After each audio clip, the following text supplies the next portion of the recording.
आज का पहला पाठ दानियल का ग्रंथ अध्याय 1 पद संख्या 1 से 6, 8 से 20। कोई भी दानियल, हनन्याह, मिसाएल और अजर्याह की बराबरी नहीं कर सका। यूदा के राजा यहोयाकीम के राज्यकाल के तीसरे वर्ष बाबुल के राजा नबूकदनेस्सर ने यरूशलेम आकर उसके चारों ओर घेरा डाला। प्रभु ने यूदा के राजा यहोयाकीम को और ईश्वर के मंदिर के कुछ पात्रों को नबूकदनेस्सर के हाथ जाने दिया। उसने उन्हें शिनआर देश भिजवाया और पात्रों को अपने देवताओं के कोष में रखवा दिया।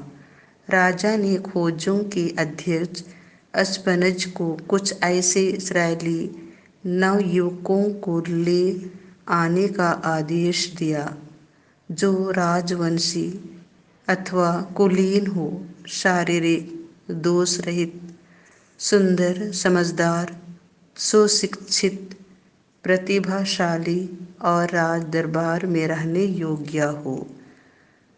अस्पनज ने उन्हें खलदइयों का साहित्य और भाषा पढ़ाई। राजा ने राज के भोजन और अंगूरी में से उनके लिए खाने पीने का दैनिक प्रबंध किया। उन्हें 3 वर्ष का प्रशिक्षण दिया जाने वाला था और उसके बाद वे राजा की सेवा में नियुक्त किए जाने वाले थे। उनमें यूदा वंशी दानियल, हनन्याह, मिसाएल और अजर्याह थे। दानियल ने निश्चय किया कि वह राज के भोजन और अंगूरी खा पी कर अपने को अशुद्ध नहीं करेगा, और उसने खोजों के अध्यक्ष से निवेदन किया कि वह उसे उस दूषण से बचाए रखे। ईश्वर की कृपा से खोजों का अध्यक्ष दानियल के साथ अच्छा और सहानुभूतिपूर्ण व्यवहार करता था। उसने दानियल से कहा, मैं राजा अपने स्वामी से डरता हूँ। उन्होंने तुम्हारा खान पान निश्चित किया है। यदि वह देखेंगे कि समवयस्क नवयुवकों की तुलना में तुम्हारा चेहरा उतरा हुआ है, तो मेरा जीवन जोखिम में पड़ जाएगा। उसके बाद दानियल ने भोजन के प्रबंधक से, जिसे खोजों के अध्यक्ष ने दानियल, हनन्याह, मिसाएल और अजर्याह पर नियुक्त किया था, कहा, आप कृपया 10 दिन तक अपने सेवकों की परीक्षा लें। हमें खाने के लिए तरकारी और पीने के लिए पानी दिलाइए। इसके बाद आप हमारा और राज के भोजन का सेवन करने वाले युवकों का चेहरा देख ले, और जो आपको उचित जान पड़े वह हमारे साथ करें। उसने उनका निवेदन स्वीकार कर लिया और 10 दिन तक उनकी परीक्षा ली। 10 दिन बाद वे राज के भोजन खाने वाले युवकों की तुलना में अधिक स्वस्थ और हिस-पुस दिख पड़े।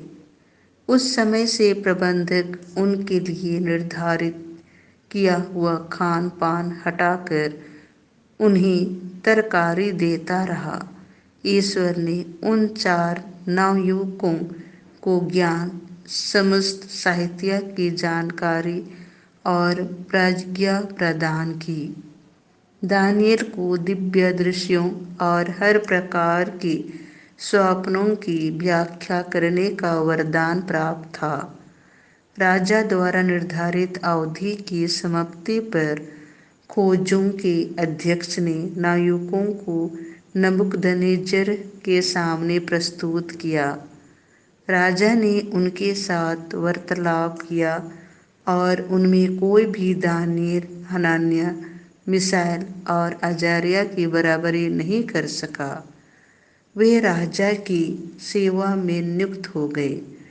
जब जब राजा ने किसी समस्या पर उनसे परामर्श लिया तो उसने पाया कि समस्त राज्य के किसी भी ज्योतिषी अथवा ओझा से उनकी प्रज्ञा और विवेक 10 गुना श्रेष्ठ था। यह प्रभु की वाणी है। संत लुकस के अनुसार पवित्र सुसमाचार अध्याय 21 पद संख्या 1 से 4। उन्होंने एक विधवा को 2 अधेले डालते हुए देखा। यीशु ने आंखें ऊपर उठाकर देखा कि धनी लोग खजाने में अपना दान डाल रहे हैं। उन्होंने एक कंगाल विधवा को भी 2 अधेले डालते हुए देखा और कहा, मैं तुम लोगों से सच कहता हूँ, इस कंगाल विधवा ने उन सबों से अधिक डाला है।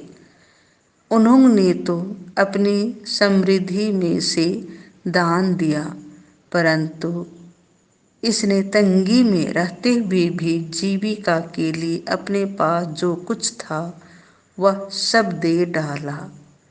यह प्रभु का सुसमाचार है।